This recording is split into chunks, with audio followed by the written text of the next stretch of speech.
ఆ!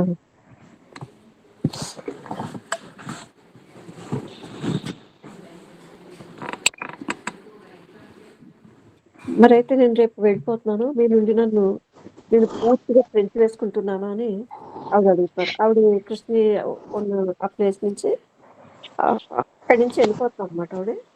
మరి అయితే నేను రేపు వెళ్ళిపోతున్నాను కదా! మిమ్మల్ని నేను పూర్తిగా ఫ్రెంచ్ వేసుకున్నట్టేనా? నన్ను నేను అని అంటున్నారన్నమాట. లేదు, నన్ను కనుక నువ్వు ఒక స్మృతిగా చేసుకుంటే, అంటే ఒక జ్ఞాపకంగా చేసుకుంటే కనుక, అప్పుడు ఆ ఆద్యంత రహితమైన ఆ నిత్యతత్వం నుంచి, ఆ కరుణాత్మకత నుంచి నిన్ను నువ్వు ఫ్రెంచ్ వేసుకుంటావు. చూసారా? ఇది మీకు బాగా అర్థమవుతుందా? ఒక జ్ఞాపకం కాదక్కడ.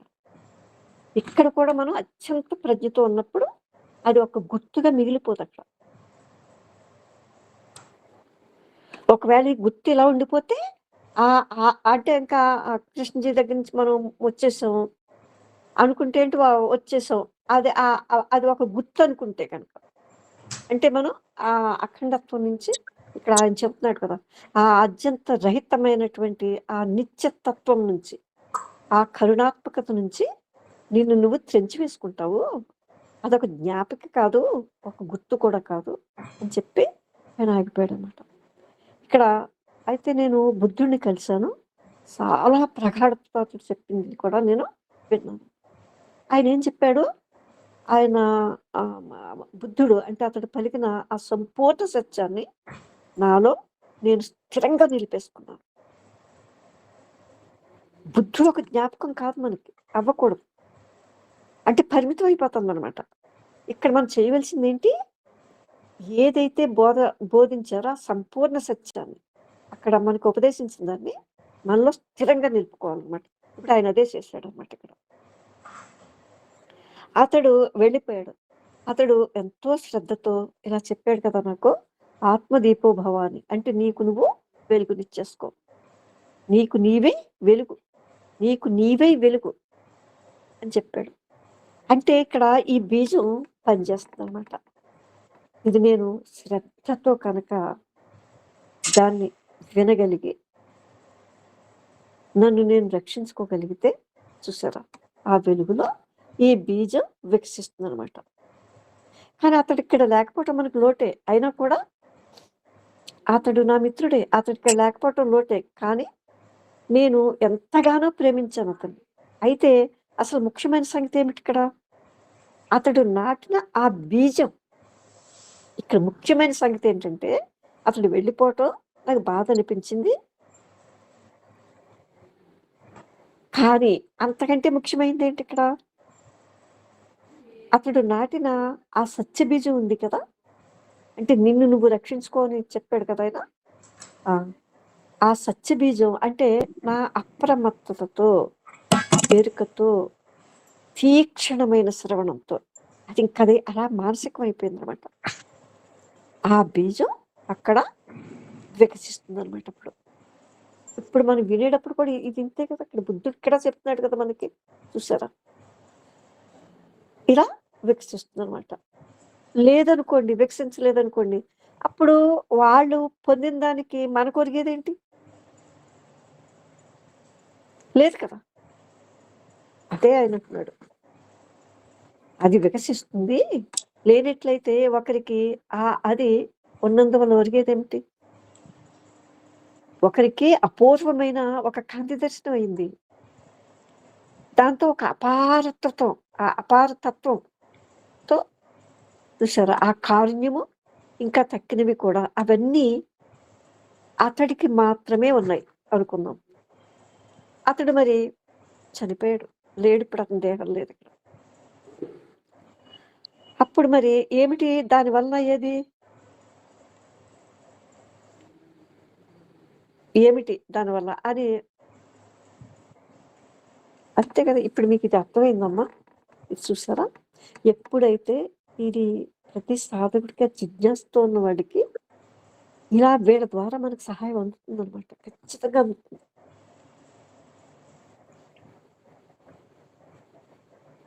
ఇది మా అనుభూతి ద్వారా మీకు చెప్తున్నాను. ఎప్పుడు ఒక ఆ శూన్య దేహం ఒకటి నాకు కుడివైపు ఉండేది ఎప్పుడు రక్షణగా.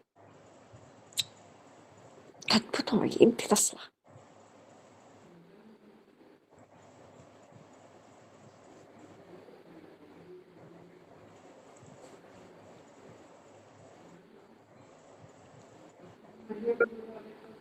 ఒక కాంతి దేహం అనమాట.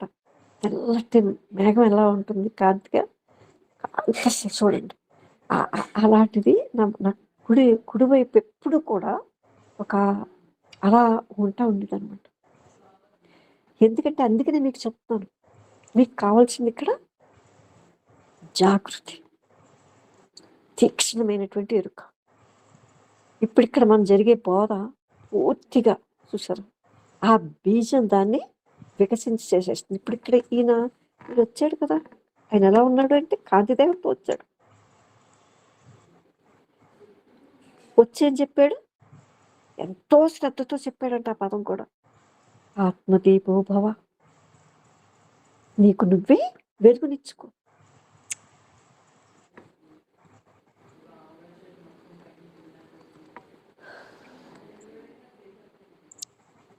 అంటే ఆ అపూర్వమైన ఆ కాంతి ద్రష్ట, ఆ అపారత్వం కలిగి ఉన్న ఆ కారుణ్యము, ఇవన్నీ కూడా అతడికి మాత్రమే ఉన్నట్లయితే చూసారా? అతడు ఒక్క సొంతమేనా అది? దానివల్ల మనకొచ్చిందేంటి? లేదు కదా! ఇప్పుడు ఇది మీకు అర్థమైందా? అందుకని వాళ్ళ నుంచి మనకి ఏమొస్తుందంటే ఈ ఈ ఇదొక ఒక ఈ బీజం వికసించే బోధైతే వాళ్ళ ద్వారా మనకు జరిగిపోతుంది. దాన్ని రక్షించుకోవాల్సింది మనమే అనమాట.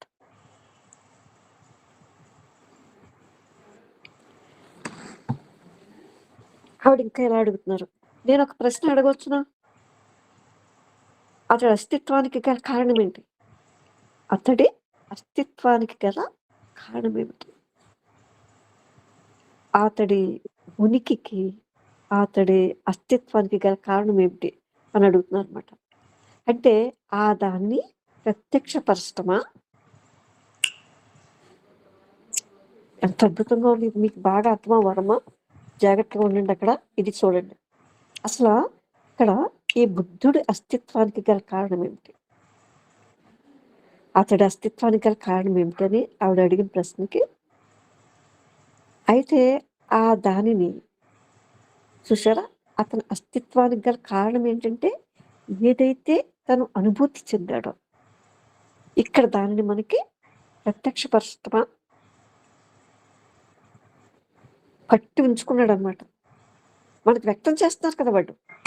ఆ మహాద్రష్టులు వాళ్ళు ఏదైతే అనుభూతి చెందారో దానికి ప్రత్యక్షపరుస్తున్నారు కదా మనకి.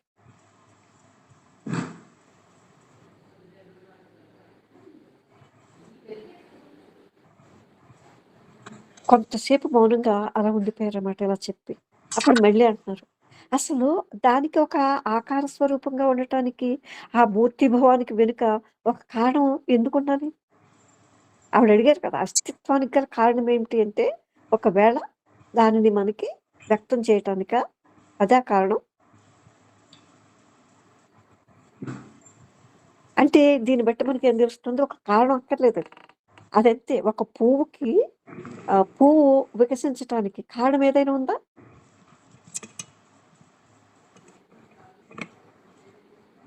ఒక ప్రేమకు కారణం ఏమన్నా ఉంటుందా? అది ఉంటుంది అంతే అక్కడ. అసలు ఈ పువ్వు వికసించటానికి కారణం ఏమిటి అని నేను కనిపెట్టడానికి ప్రయత్నిస్తే అప్పుడు ఆ పువ్వు ఉంటుందా అక్కడ?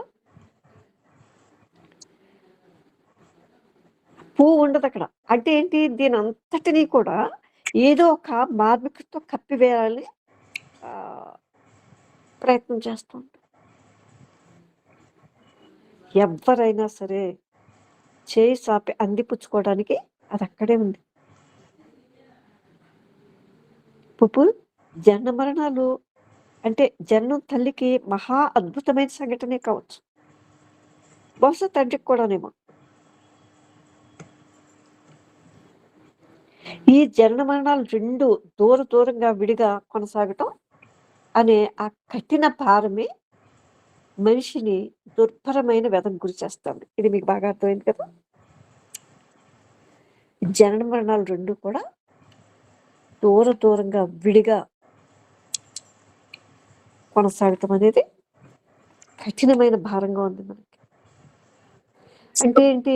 కొనసాగింపు ప్రతిరోజు అంతమైపోతే అంటే మనం మరణంతోటి జీవిస్తాం అనమాట.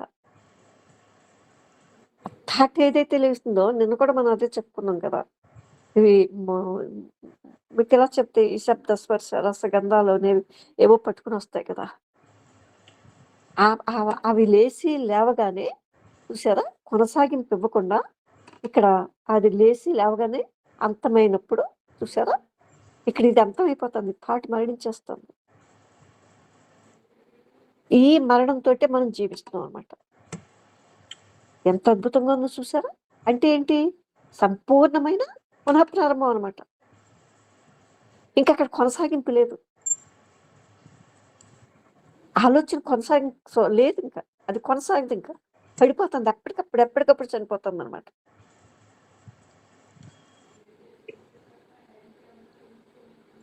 అందుచేతే ఇక్కడ సంపూర్ణంగా అంతమవటం అంటే ఏమిటో మనం అవగాహన చేసుకోవటం అనేది చాలా ముఖ్యమైనటువంటి విషయం అన్నమాట అది.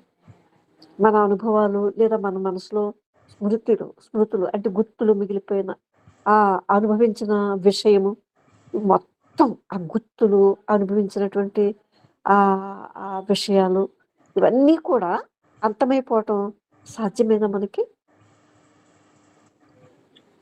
ఇది మనం ఎవరికి వాళ్ళు చూసుకోవాలి. అంటే భౌతికమైన విజ్ఞానం కావాలి. మనం ఆఫీస్‌లో పని చేయటానికో, లేకపోతే నేను వ్యవసాయం చేయటానికో, వ్యాపారం చేయటానికో, వంట చేయటానికో ఇదంతా కూడా భౌతికమైన విజ్ఞానం మినహాయించితే, జ్ఞానము, కాలము లేకుండా మానవుడు బ్రతకగలడా అనే దానిలో కూడా మనం వెళ్ళాలి. పోజేసుకున్న జ్ఞానం ఒకటి ఉంది కదండీ! ఆ జ్ఞానము, ఈ థాటు లేకుండా కాలం ఇది లేకుండా మానవుడు బ్రతకగలడా? ఇక్కడ మనకి ఈ ఈ బోధ వల్ల ఏం తెలుస్తుంది? కాలంతో దానికి పని లేదు. జ్ఞానంతో కూడా పని లేదు. అంటే ఎప్పటికప్పుడు ముగిసిపోతుంది గదా! మరప్పుడు ఇక్కడ మానవుడు బ్రతుకుతున్నాడు కదా!